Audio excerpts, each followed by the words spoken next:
ECG electrocardiogram, P wave, QRS complex and T wave. P wave कब बनती है? P wave बनती है जब दोनों एट्रियम कॉन्ट्रैक्ट हो रहे होते हैं, इसको बोलते हैं एट्रियल डीपोलराइजेशन। QRS वेव बनता है जब दोनों वेंट्रिकल कॉन्ट्रैक्ट हो रहे हैं, इसका मतलब हुआ ventricular depolarisation. And T wave बनती है जब वेंट्रिकल रिलैक्स हो रहे हैं, रीपोलराइजेशन। आगे हम ये चीजें देखने वाले हैं कि एस टी एलिवेशन, जो ये लाइन है वो या तो ऊपर है तो हम एस टी एलिवेशन, या नीचे है तो एस टी डिप्रेशन। तो इसका कंपैरिजन कैसे करना है? तो ये जो है पी के पहले की लाइन, पी आर इंटरवल जो ये लाइन है, S T line and T के बाद की लाइन, ये एक सीध में है, स्ट्रेट है।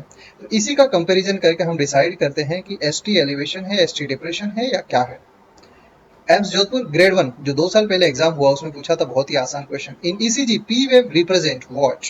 तो आंसर है एट्रियल डीपोलराइजेशन। क्या? एट्रियल डीपोलराइजेशन के टाइम पे पी वेव बनती है। अब हम बात करते हैं हाइपोकैलेमिया की। यहाँ पर एग्जामिनर ने एक तीर से दो निशाने मार के पूछ लिया कि यदि पोटेशियम लेवल 2.7 मिली इक्विवेलेंट पर लीटर है तो ईसीजी में क्या बदलाव आएगा। तो ये नॉर्मल ईसीजी है और ये हाइपोकैलेमिया की ईसीजी है। हाइपोकैलेमिया का क्लासिकल साइन होता है सबसे important ST depression. ST depression ये जो देख रहे हैं यहाँ पे लाइन आनी चाहिए थी, यहाँ पे, जो कि डिप्रेशन है। दूसरा साइन है टी वेव जो है वो कम होगी या फिर इन्वर्टेड होगी। और तीसरी चीज है यू वेव प्रोमिनेंट, तो ये भी एक क्लासिकल साइन है। एसटी डिप्रेशन, यू वेव बड़ी है। तो ये हमारी क्लासिकल साइन ऑफ हाइपोकैलेमिया है। अब देखते हैं एक्चुअल ईसीजी में क्या कुछ कोऑर्डिनेशन बैठता है या नहीं बैठता है। तो यहाँ पे हम V2 एंड V3 पे प्रोबेबली ये जो एबनॉर्मलिटीज है वो फाइंड आउट कर पाएंगे। तो V2 में देखते हैं, V2 में ये जो स्ट्रेट लाइन है यहाँ पे आनी चाहिए थी हमारी ST, तो जो कि ST डिप्रेशन हो गया और ये जो है वो U वेव प्रोमिनेंट होगी। ऑल क्लियर कि हाइपोकैलेमिया में ST डिप्रेशन के साथ प्रोमिनेंट U वेव मिल गई हमें। अब आते हैं अगला ईसीजी बदलाव, हाइपरकैलेमिया। हाइपरकैलेमिया में क्या चेंजेस आएगा? सबसे पहला क्लासिकल साइन है tall tented peaked T wave. अब ये tall tented peaked T wave हो गया। दूसरा क्लासिकल साइन QRS वाइड हो जाता है। और तीसरी चीज है पी और आर इंटरवल जो है, पी आर इंटरवल ये जो चीज है वो भी बढ़ गई है, पी वेव फ्लैट हो गई है। तो अब हम इसको हकीकत का जो ओरिजिनल ईसीजी है उस पर जाके देखते हैं क्या ऐसा हमें मिला। तो यहाँ पर भी हम V2 V3 में देखेंगे तो tall tented peak T wave बिल्कुल क्लियर नजर आ रहा है V3 पे। V4 पे भी यहाँ पे बिल्कुल क्लियर दिख रहा है। तो इसमें V3 V4 पे tall tented peaked T wave मिल रहा है जो कि हाइपरकैलेमिया का क्लासिकल साइन है। अब हम हाइपोकैलेमिया को हाइपरकैलेमिया के साथ एग्जैक्टली कंपैरिजन करते हैं। तो ये जो है एसटी डिप्रेशन मिला हाइपोकैलेमिया में और tall tented peak T wave है वो मिला हाइपरकैलेमिया में। तो हाइपो कम हुआ तो एसटी भी नीचे चला गया, पोटेशियम नीचे गया तो एसटी नीचे गया, और पोटेशियम बढ़ गया तो टी भी ऊपर चला गया। भूलोगे नहीं ना? यस। केपीएससी 2021 के एग्जाम में पूछा है tall tented peaked T wave ECG में क्या इंडिकेट करता है? तो आंसर है हाइपरकैलेमिया। यदि आप ये वीडियो देखते हुए यहाँ तक पहुंचे हैं तो आपसे एक चीज मांगूंगा, प्यारा सा एक आपका सब्सक्रिप्शन और एक कमेंट। अब इसमें देखते हैं क्या चीज है। ये है साइनस ब्रेडिकार्डिया। साइनस ब्रेडिकार्डिया में क्या है, मेन इंपॉर्टेंट चीजें ध्यान रखनी है हमको। यहाँ पे जो रिदम है वो बिल्कुल नॉर्मल होगी, पी वेव होगा, QRS कॉम्प्लेक्स होगा और टी वेव, ये बिल्कुल हर बीट पे बिल्कुल नॉर्मल रिदम में होगा। बट ध्यान रखें कि जो ब्रेडिकार्डिया है उसमें हम कैलकुलेट करेंगे हार्ट रेट। आर आर के बीच में जो बड़े बॉक्स हैं वो यहाँ पे लगभग 6 है, तो 300 डिवाइडेड बाय 6 करेंगे तो 50 बीट्स हुआ। तो 50 बीट्स जब हार्ट बीट है वो 60 से बिलो हुआ तो वो ब्रेडिकार्डिया हुआ, और रिदम सही है तो वो साइनस ब्रेडिकार्डिया हुआ। अब बढ़ते हैं आगे, साइनस टेकिकार्डिया। इसमें भी P wave, QRS complex and T wave clear है। तो यहाँ पे रिदम क्लियर है, रेगुलर है, बट दोनों आर आर के बीच में सिर्फ 2 बॉक्स का गैप है। और अब हम क्या करेंगे, 300 को 2 से डिवाइड करेंगे तो हमारी हार्ट रेट पता चल जाएगी जो कि इस ईसीजी में 150 आ रही है। बट साइनस टेकिकार्डिया में यदि हार्ट रेट 100 से 180 के बीच में है तो हम साइनस टेकिकार्डिया उसको बोलते हैं। तो ये आसान था, sinus bradycardia and sinus tachycardia. अगला है एट्रियल फ्लटर। एट्रियल फ्लटर का जो ईसीजी है वो इस आरी के जैसा दिखता है, इसको बोलते हैं शॉर्ट टूथ, इंग्लिश में SAW, शॉर्ट टूथ। इसके दांतों जैसा ईसीजी दूर से देखने को मिलता है। अब इसका क्लासिकल साइन क्या होता है, जो आर आर इंटरवल है लगभग रेगुलर होता है बट पी वेव्स मल्टीपल होती है। अब इस पी वेव को एफ वेव भी कहते हैं। क्या एफ वेव? पी वेव और क्यूआरएस कॉम्प्लेक्स कितना होता है? कभी कभार दो पी वेव के बाद एक क्यूआरएस है, या फिर कभी कभार तीन पी वेव के बाद एक क्यूआरएस है, या फिर चार पी वेव के बाद क्यूआरएस भी हो सकता है। तो यह है एट्रियल फ्लटर। यदि हम वेंट्रिकल के अकॉर्डिंग हार्ट रेट कैलकुलेट करते हैं तो उसका रेट भी 100 से एबो होगा, और यहाँ पे एट्रियम कॉन्ट्रैक्शन का जो रेट है वो 350 से 450 के अराउंड होता है। अब देखते हैं एट्रियल फिब्रिलेशन। फिब्रिलेशन का मतलब हुआ कि टोटल डिसऑर्गेनाइज मैनर में।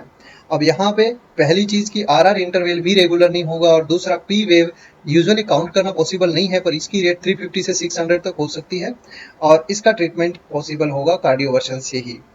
ये एक वेंट्रिकुलर फिब्रिलेशन का अर्ली टाइम है। यदि एट्रियल फिब्रिलेशन को ठीक टाइम पे ट्रीट नहीं किया गया तो पेशेंट भी वेंट्रिकुलर फिब्रिलेशन में चला जाता है। तो यहाँ पे हम दोनों का डिफरेंस कैसे करेंगे कि वहां पे पहले एट्रियल फ्लटर में कोऑर्डिनेटेड था, 2 या 3 फिक्स थी, पर यहाँ पे कभी 4 बार, 5 बार, 7 बार एट्रियम कॉन्ट्रैक्ट कर रहा है। अब देखते हैं पीवीसी, प्रीमेच्योर वेंट्रिकुलर कॉन्ट्रैक्शन। काफी बार इसको एक्टोपिक भी बोलते हैं। एक्टोपिक, एक्टोपिक का सीधा सा मतलब है कि अपनी पोजीशन से हट के जगह पे खड़ा रहना। जैसे कि एक्टोपिक प्रेगनेंसी का मतलब होता है जो फर्टिलाइज ओवम है वो यूट्रस में इम्प्लांट ना होके कभी कभार फेलोपियन ट्यूब में या फिर इंट्रा एब्डोमिनल कैविटीज में भी इम्प्लांट हो जाता है, तो उसको क्या बोलते हैं? Ectopic pregnancy. तो यहाँ पे भी हम जो वेंट्रिकल का कॉन्ट्रैक्शन है वो अपनी जगह पे ना होके और पहले आ गया, प्रीमेच्योर आ गया। ये एक्चुअली आना यहाँ पे था, इसको आना यहाँ पे था तो ये रेगुलर रिदम होती, पर इस टाइम इस जगह पे ना होकर और ये प्रीमेच्योर हो रहा है। अब हम इसका सब टाइप थोड़ा सा आगे टाइप डिस्क्राइब करते हैं कि बाइजेमिनी, हर एक नॉर्मल रिदम के बाद दूसरी एबनॉर्मल आ रही है, प्रीमेच्योर हो रही है, तो उसको हम बाइजेमिनी बोलते हैं। ट्राइजेमिनी में क्या हुआ? दो नॉर्मल के बाद एक प्रीमेच्योर आ गया, दो नॉर्मल के बाद एक तीसरा जो है, हर तीसरा कॉन्ट्रैक्शन, हर तीसरा वेव जो है वो प्रीमेच्योर है। और क्वाड्रिजेमिनी में 3 के बाद हर चौथा है वो प्रीमेच्योर है। इसमें ये पॉसिबिलिटी है कि जो है पॉजिटिव साइड या नेगेटिव साइड में इस तरीके का वेव प्रेजेंट हो सकता है। अब देखते हैं वेंट्रिकुलर टेकीकार्डिया। वेंट्रिकुलर टेकीकार्डिया में ये चीज ध्यान रखनी पड़ेगी कि जो वेव है V2 V3 में हम बिल्कुल ही पॉसिबल नहीं होगा कि पी वेव को आइडेंटिफाई करें। यहाँ पे क्यूआरएस कॉम्प्लेक्स इजीली आइडेंटिफाई कर सकते हैं, बट पी वेव अब्सेंट होगी। इसका ट्रीटमेंट क्या होगा? सबसे पहला ऑक्सीजन एडमिनिस्ट्रेशन होगा, दूसरा एंटी अरिथमिक मेडिकेशन जैसे कि अमायोड्रोन जैसा एडमिनिस्टर करना पड़ेगा, एंड थर्ड आता है कार्डियोवर्शन।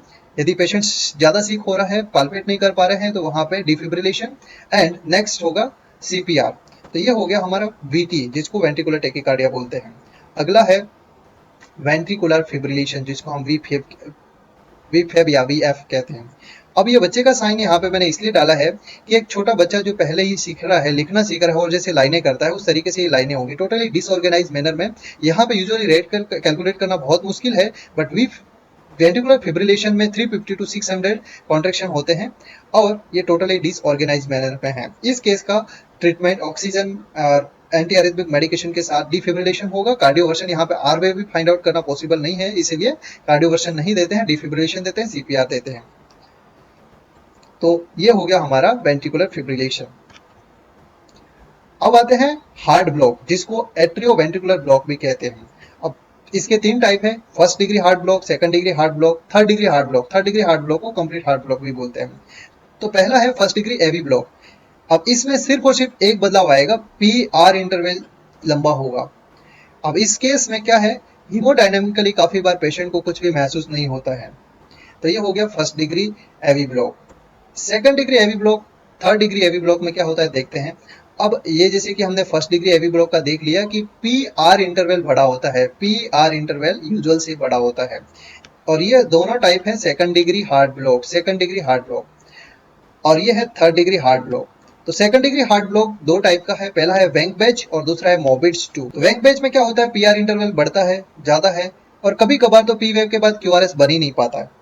यहाँ पे क्या हुआ कि किसी एक आध बार पी वेव के बाद क्यूआरएस नहीं बना, बट मोबिट्स 2 में ये कॉमन हो जाएगा कि पी वेव तो आ रही है पर क्यूआरएस नहीं आया है। तो यहाँ पे 2 पी वेव दिख रही है, इसके बाद क्यूआरएस नहीं आया, तो ये रिपीटेटिव हो रहा है। अब हम देखते हैं कि थर्ड डिग्री हार्ट ब्लॉक में क्या होता है, पी वेव अपने आप में इंडिपेंडेंट एक अलग बीट हो रही है, क्यू वेव क्यूआरएस जो कॉम्प्लेक्स है अपने आप में इंडिपेंडेंट अलग जगह पे हो रहा है। तो इस जगह पे इस कारण में क्या होगा कि कभी कभार पी आर इंटरवल काफी ज्यादा है, कभी कभार पी आर इंटरवल कम है, क्योंकि क्यूआरएस पी को देख के नहीं आया, अपने आप में एक बीट पे आया और पी वेव अलग जगह पे बीट हो रहा है।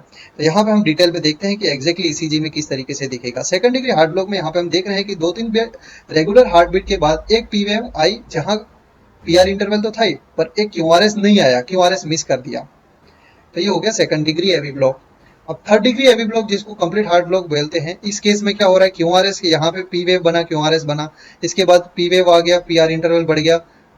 तो ये इस तरीके से डिसऑर्गेनाइज होगा कि पी क्यूआरएस कभी भी आ रहा है, पी वेव कभी भी आ रहा है। तो क्या हम कैसे आइडेंटिफाई कर पाएंगे कि कंप्लीट हार्ड ब्लॉक है, जो एट्रियल फ्लटर या एट्रियल फिब्रिलेशन से कैसे डिफरेंशिएट करेंगे। एट्रियल फ्लटर या एट्रियल फिब्रिलेशन में हार्ट रेट 100 से, जो क्यूआरएस कॉम्प्लेक्स है उसका रेट 100 से ज्यादा होता है, और हार्ट ब्लॉक में ब्रेडी होता है। हार्ट ब्लॉक जो है उस केस में हार्ट रेट 60 से कम होती है, और एट्रियल फ्लटर या एट्रियल फिब्रिलेशन में 100 से ज्यादा होता है। तो ये हो गया हार्ट ब्लॉक का डिफरेंस और उन दोनों चीजों का। अब देखते हैं कि एम आई, एस टी एलिवेटेड एम आई में क्या होता है। अब नाम से पता चल रहा है कि एस टी एलिवेटेड एम आई, यहाँ पे हम V2, V3 एंड V4 में आइडेंटिफाई कर पाएंगे। ये हो गया P wave, Q R S. अब एस टी एलिवेशन, जो कि एस टी यहाँ पे आना चाहिए था, वो इतना एलिवेटेड है, ये हो गया एस टी एलिवेटेड एम आई। कुछ कंफ्यूजन भी हो सकता है कि एस टी एलिवेशन को हम यदि देखें कि हाइपर कैलेमिया में टी वेव बढ़ रहा था, एस टी एलिवेशन जो एम आई है उसमें भी टी वेव बढ़ रहा है, तो क्या है, तो हाइपर कैलेमिया में सिर्फ टी वेव बढ़ रहा है, ध्यान रहे। और एम आई में, एस टी एलिवेटेड एम आई जो है उसमें क्या है, एस एंड टी दोनों ही बढ़ रहे हैं।